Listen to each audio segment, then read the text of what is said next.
Mabuti naman ang Samahan pakikipagtungo ko sa kanya. Oo, ang samahan namin, mabuti naman. But eventually, back in when she became Secretary of Health, I was volunteer lawyer ng BACC. Okay. Kaibigan ko si Dante Jimenez, yung yumaong si Dante Jimenez. And then one day, nagmeeting kami dito sa Manila Yacht Club yata yun. And then pinakiusapan niya ako kung pwedeng I will stand as complainant doon sa Dengpak siya na isasampa ng yes, yung mga batang na biktima ng bakuna. So kinausap niya ako kung pwedeng ako yung yung complainant doon. So in short, kasi I also believed in the worthiness of the cause. So nag-file kami ng complaint sa Office of the Ombudsman. Eventually, the Ombudsman decided to file a case against Janet Garin. Nag-prosper yung kaso at nakasuhan yata siya sa Sandigan Bayan. But after actually ako nag-file, nakiusap si Janet Garin sa akin na i-withdraw ang kaso. Dito kami nag-meeting sa Sofitel. Nakiusap siya na i-withdraw ang kaso. Pero sabi ko sa kanya, kung panindigan ko na yan kasi na-i-file na yan, ayokong i-withdraw yan because nakataya yung pangalan. Pero sabi ko sa kanya, I will not go so far as ididiin kita. So, na-file na natin yung sa Ombudsman, let it be. Pero hindi ako mag-exert ng extra mile para idiin kita. Kung ano yung complaint, kung ano yung complaint, yun lang yun. I will not go beyond that na ididiin talaga kita. And I kept true to my word. Hindi ko talaga siya diniin. After filing, wala na akong ginawa. But then, kung the Ombudsman found probable cause, nakasuhan siya, wala na akong kinalaman doon. Nung kampanya, kung natandaan po ninyo, pumunta ako ng Guimaras. Nakiusap ako doon kay Governor Raman Nava para kay Bongbong Marcos. Sabi ko nga na kung pwede, pakawalan lang yung mga tao niya kasi Lenny sila eh. So kung pwede pakawalan lang, makampanya namin. So sabi ko, tapos na yung trabaho ko kasi sinabi ko nga si Governor Raman Nava, hindi niya minute si Lenny Robredo which she went there. Pero ako, pinapunta ko doon sa bahay niya. Kasama ko yung dalawa kong nag-sponsor sa akin na pumunta doon para kausapin si Gov. And then, actually, kinulit ko si Gov. Nagmakaawa ako sa kanya para kay Bongbong Marcos. Para kay Kuting, oo. Yeah, actually, napagkwentuhan natin yan eh. Napagkwentuhan natin yan dati. Siya pala yun. Si Governor Raman Nava. And then, di ba, nakwento ko rin na when I was at the airport, binigyan ako ng 100,000 sa Supre because nagpasalamat sila sa akin. Pinalik ko yun. Sabi ko, gawa nyo na lang ng posters para kay Bongbong Marcos. At least makatulong man. But before that, bago ako pumunta ng airport, pumunta pa ako kay Congressman Biron. Pumunta pa ako doon sa Iloilo. Pumunta pa ako doon sa bahay ni Congressman Biron. Actually, nag-antay pa ako doon sa baba kasi matagal si Congressman Biron bumaba. But even if it's sort of undignified, pero okay lang kasi doon na ako sa garahe eh. But okay lang yun because kinampanya ko naman talaga si Bongbong Marcos. Nung bumaba si Congressman Biron, nag-uusap kami. Sabi ko, tulungan natin si Bongbong. Nakiusap ako sa kanya. And then tinawagan ko rin si Janet Garin because at that time, dapat pumunta ako doon sa distrito. Dapat pumunta pa ako doon sa kanyang distrito pero hindi na gahol na sa oras. So nakiusap din ako sa kanya na i-kampanya si Bongbong. Of course, she agreed. Over the phone, yes. Okay. So that was the last time na nagkaroon kami ng interaction ni Janet Garin, ni Congresswoman Garin.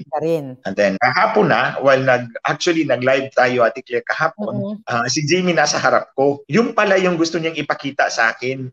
Hindi na natin napag-usapan. Hindi na siya lumapit pero nakita ko siya sa harap over the glass door. Anyway, pagkagabi, si Peter naman nagsabi, meron tinira ka ni Janet Garin. Sabi ko, hindi ko na nababasahin, baka ma-high blood pa. Oo. Sabi ko, hindi ko nababasahin kasi baka ma-high blood ako, matira ko ba siya nang wala sa oras. At any rate, I remain true to my word. Hindi ko talaga binasa yung transcript ng mga pinagsasabi ni Janet Garin. Dito na natin sasagutin impromptu. Okay, yes. So ito yun. Yun yung context. Mga kababayan, hindi naman siguro galit sa akin si Janet Garin, si Congresswoman Garin. Hindi siya galit sa akin. Kasi maayos naman yung pag-uusap namin over the years eh. Ang nakikita ko is pumapil siya because sa matinding pangangailangan. Yes. Kailangan makikita din palakas kay Lisa. Kailangan, tingnan nyo mga kababayan, yung comment ni Congresswoman Janet Garin, pabor na pabor kay Lisa. Ang private complainant doon, sa kaso niya, si Glenn Chong, nakalaban ni Lisa Marcos. So you see, it's easier to lapitan niya si Lisa Marcos because ang kalaban niya direct. Baka sakaling na-dismiss ng kaso. Hindi ko sinabi yan. Yun yung nakikita ko. Kaya niya pinagtatanggol si Lisa ngayon na sinasabi niya na yung ginawa mo daw ay very bad example at hindi dapat ganon ang, ang kritisismo. Dahil nga may kaso siya, so ako, tingin ko, para matawagan ni Lisa yung mga kasabwat niya sa Sandigan Bayan para i-dismiss yung case. But anyway, going back to you, brother. I think as a lawyer, hindi ko pwede sabihin yan. Yeah, pero nilatag ko lang sa inyo, mga kababayan, yung antecedents. And then, bahala na kayo gumawa ng inyong konklusyon. So, yun nga, sabi niya, balikan ko ulit, na kung meron daw kritisismo sa gobyerno, pwedeng i-lay down. Ni-lay down na nga natin, di ba? Yung tungkol sa pakikipag-usap ni Lisa sa Smartmatic, ni isa sa kanila walang sumagot, di ba? Ate Claire, you are right, mga kababayan. Kung yun lang ang gusto ni Congresswoman Garin, I will forgive her for her utter ignorance. I will forgive her for her utter ignorance. Kasi, yung paratang ko kay Lisa Marcos, nag-guess na kanila Hubert Guevara at Ivan Uy.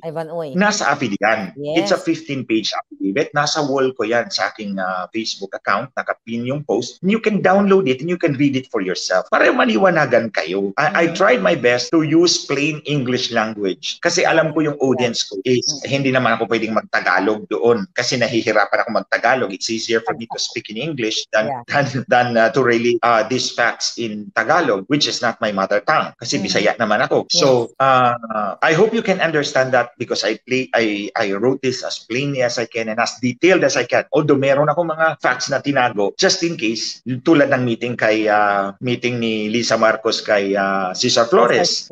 Tinago ko yun. And eventually, nagamit ko yun laban sa kanila. 3 meeting yan. So, na-file yan nila General Rio, Frank Isaac, Colonel Odonio at si Gus Lagman doon sa disqualification laban kay Smartmatic. So, it's actually part of the records of the case. Nandun yan. In fact, nung nag-hearing sa COMELEC, nandun and ako. Because as a witness, dapat akong i-cross-examine nila, di ba? Yung sinumpang ang salaysay ko, pwedeng direct examination na yon o nilatag ko na lahat. So, yung cross-examine me, in fact, nabi ng abogado nila, andito si Glenn Chong, tanungin nyo. And nobody dared to ask. Kung mahigit 100 ng abogado sila lahat doon, nakalaban namin. Ako talaga, alam ko na gusto niya lang mapa-dismiss yung case niya. So, in terms of kung nailatag na, at saka hindi, kumbaga, kahit dinadaan natin sa legalidad, dinadaan natin sa tamang proseso, hindi tayo pinapansin, hindi mo kami pinapansin, garin nga naman, nilatag na namin, dinidedman nyo kami, so kailangan namin kayong jumbag-jumbagin din. Nakalatag na yan for 6 months, hindi 1 year. 6 months pa lang kasi September 2023 yun. September gali. Actually, a little over months kasi September 11 ko ginawa yun. Ang date ng affidavit, September 12 final sa COMELEC. September 13 kami nag-press conference. Hindi muna ako nagsalita sa media until na-i-file yung affidavit ko tungkol sa meeting ni Lisa at Smartmatic. Eto, sinagot na natin si Congresswoman Garin. What are you going to do dyan sa Kongreso? Because this is a public issue, kaya nga ako umabot sa sampal-sampal ting. Di ba? Okay, bago tayo bumalik dyan, para hindi ko lang makalimutan. The other part na pwede ilatag din natin yung tamang konteksto, si Congresswoman Janet Garin ay House Majority Floor Leader. So in other words, siya yung leader ng mga congressman na nasa majority. Kasi di ba, yung House of Representatives, dalawa yung bahay kapulungan ng Pilipinas, yung Congress. Pag sinabi mong Congress, dalawa yan, the Senate and the House. So dalawa yan sila. Now, within each House, dalawa din yung grupo. Sa Senate at sa House, dalawang grupo yan, the minority and the majority. Yung majority, yun ang kakampi ng Senate President or Speaker of the House. Yes. Yung minority, ito yung mga kalaban sa kabilang side. So ito yung opposition. Yes, that's the right term. Sa House of Representatives, meron tayong majority caucus. Ito yung mga kampi ni Tambaloslos kasi siya yung speaker dyan. Tapos yung opposition, si Franz Castro, sila yung minority. So bawat caucus meron niyang leader. So si Janet Garin ang majority floor leader. Ewan ko kung sino ang minority floor leader. So kung majority floor leader ka, sidekick ka ng speaker. Pinagkatiwalaan. Yes. Na ikaw yung taga-latigo sa mga congressman sa majority.